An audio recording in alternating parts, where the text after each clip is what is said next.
The sky was heavy with rain as Maya sat quietly in the back seat of the car, her suitcase pressed against her knees. The rhythmic sound of raindrops against the window was the only thing keeping her from breaking down completely. When the car finally stopped, her heart sank. She knew this driveway by heart, every crack in the pavement, every flower her father had planted years ago. This was supposed to be her safe place, her childhood home. But tonight, it felt like the place you sent things that no one wanted anymore. Her husband didn't even open the door for her. He just muttered, "We're here," as if he were delivering a package. Then, before Maya could even gather her thoughts, her mother-in-law stepped out of the front seat, her umbrella snapping open with sharp precision. "Come on," she said briskly, motioning toward the house. "Let's get this over with." Maya swallowed hard and followed, her suitcase wheels dragging noisily over the wet concrete. She felt like she was walking to her own sentencing. When the door opened, her parents appeared, her mother, worried and pale, and her father, standing with quiet strength behind her. Before anyone could speak, her mother-in-law's words cut through the air like a knife. "We can't keep her. She's too weak, too quiet, too useless. You raised her, you take her back." Maya's breath caught. In that moment, with the rain dripping from her hair and her clothes clinging to her skin, she felt less like a person and more like something defective, a broken item being returned to the manufacturer. Maya stepped inside, clutching the handle of her suitcase. The familiar smell of her mother's cooking and the faint creak of the old wooden floor should have been comforting, but tonight, it felt suffocating. Her father gestured for everyone to sit. He didn't say a word as Maya's husband and in-law settled onto the couch, their clothes still damp from the rain. The silence was deafening. And then it began. Her mother-in-law launched into a list, each word like a stone thrown directly at Maya's chest. "She's always tired. She doesn't cook well. She doesn't make enough money to contribute to the household. The house is always messy when we visit. She doesn't know how to host guests. She's too quiet, she doesn't laugh enough, she doesn't even try to fit in." Maya kept her eyes glued to the floor, her throat tightening with each accusation. Her father said nothing. Her mother twisted a tissue in her hands until it tore in half. Her husband finally added, I don't think this marriage is working. She's not the wife I thought she'd be."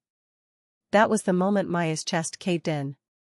She wanted to defend herself, to say how many nights she stayed awake crying, how many times she tried to please them, how she buried her own dreams just to be good enough. But the words stayed locked inside her.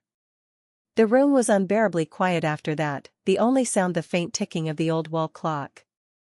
And in that silence, a single thought echoed in Maya's head. Maybe they're right.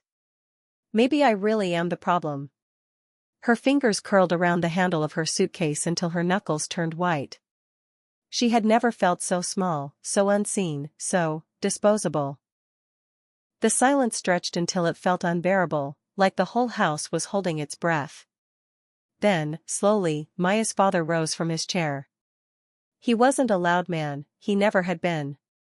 But when he stood, the entire room seemed to shift. He walked toward Maya's in-laws with deliberate steps, his hands steady at his sides. When he finally spoke, his voice was calm, but there was steel beneath it.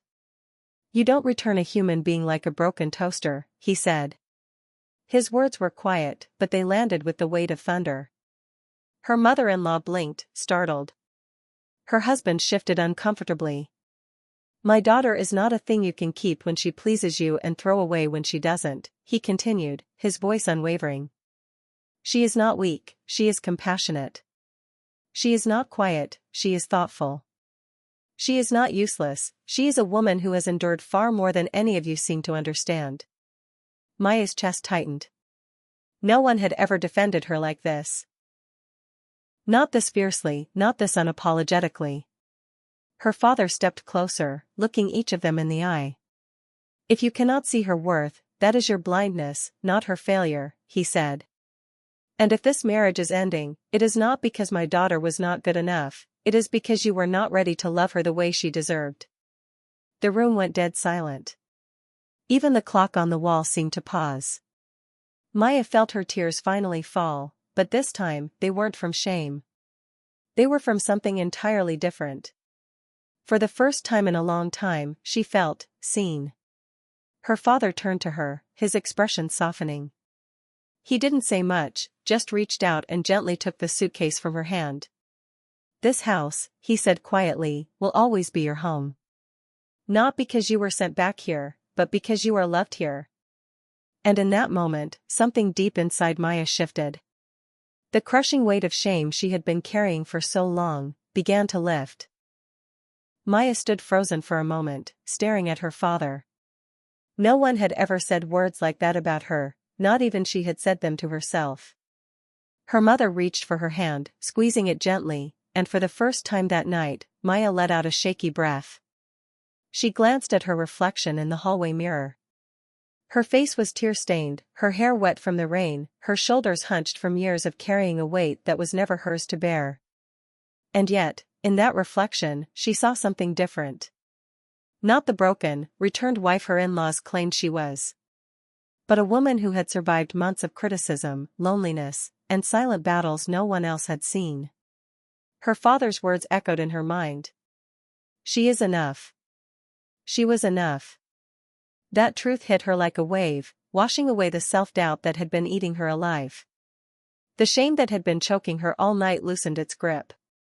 She wasn't a failure. She wasn't weak. And she wasn't something to be kept or returned. For the first time in months, she stood a little taller. She turned toward her husband, her voice quiet but steady. "If you really think I'm so worthless," she said, "then I'm not the one you should be ashamed of tonight." The words weren't loud, but they didn't need to be. Everyone heard them, and they hung in the air like a final verdict. Her husband's face went pale. Her mother-in-law looked away. Maya didn't wait for their response. She simply walked toward her old bedroom, every step feeling lighter, like she was reclaiming a piece of herself with each movement. When she reached the door, she heard her father call softly. "Rest tonight, Maya. Tomorrow, we start fresh." For the first time in a very long time, Maya believed him. She believed there could be a tomorrow that was hers, not defined by them, but by her. The days that followed were quiet, but not empty.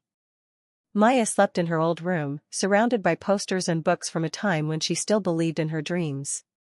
Every morning, her father made her coffee and reminded her. One day at a time. That's all you need to do. And little by little, Maya began to heal. She started sketching again, something she hadn't done since before her marriage.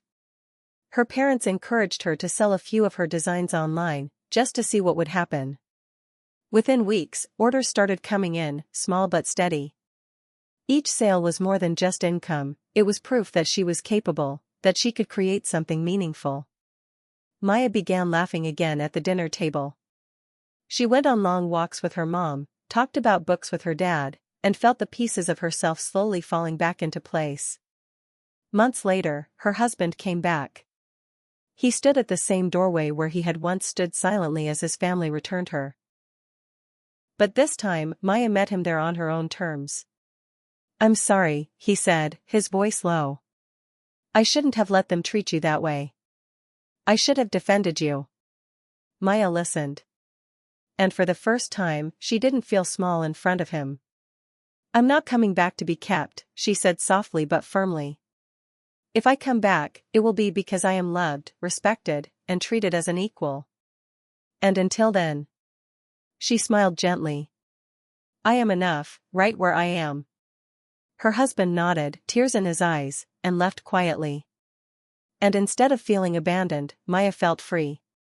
That night, as she sat with her father on the porch watching the sunset, she whispered, "Thank you for reminding me who I am." Her father didn't say much, just smiled and squeezed her hand. And in that golden light, with the crickets beginning to sing, Maya realized something. She was not a thing to be kept or returned. She was a person with worth, with dreams, with a life ahead of her.